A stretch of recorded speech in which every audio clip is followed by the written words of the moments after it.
చేశారు. మోహన్ బాబు గారు కూడా బాగా చేశారు.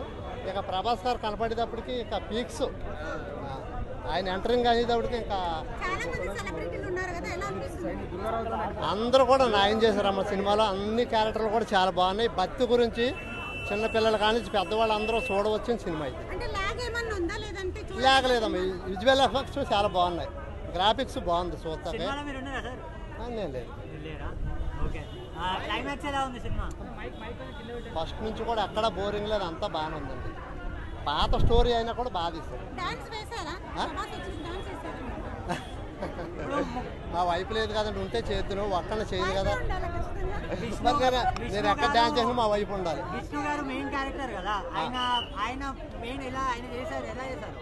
విష్ణు గారు ఆయన చేసిన సినిమాలు అన్నింటిలోకి ఇది బెస్ట్. యాక్టింగ్ వల్ల, యాక్టింగ్ పరంగా ఆయన ఇందులో చాలా బాగా చేశారు. ప్రభాస్ వల్లనే సినిమా నడుస్తుంది అన్నది నిజమేనా? లేదండి, అందరూ కూడా బాగా చేశారండి. ఒకరి వల్ల సినిమా ఆడదు, అన్ని క్యారెక్టర్లు బాగా చేశారు కాబట్టి సినిమా ఆడుతుంది.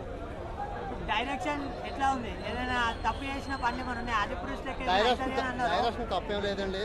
విజువల్ ఎఫెక్ట్స్ కూడా అన్ని బాగా తీశారు.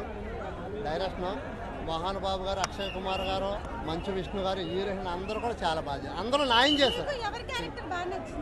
నాకు మంచు విష్ణు గారిది బాగా నచ్చిందండి. మంచు విష్ణు గారిది బాగా నచ్చింది. ఆయన భక్తి ఒక సీన్లో పన్ను తీసుకోవడం, ఆ సీన్లో అయితే నాకు చాలా బాగా నచ్చింది. సినిమాకి ఎన్ని కలెక్షన్స్ వస్తాయంటారు? 2 వారాలు నడుస్తాయి. ఈ సినిమాకి నా అంచనా ప్రకారం 150 కోట్లు కలెక్ట్ చేస్తాను.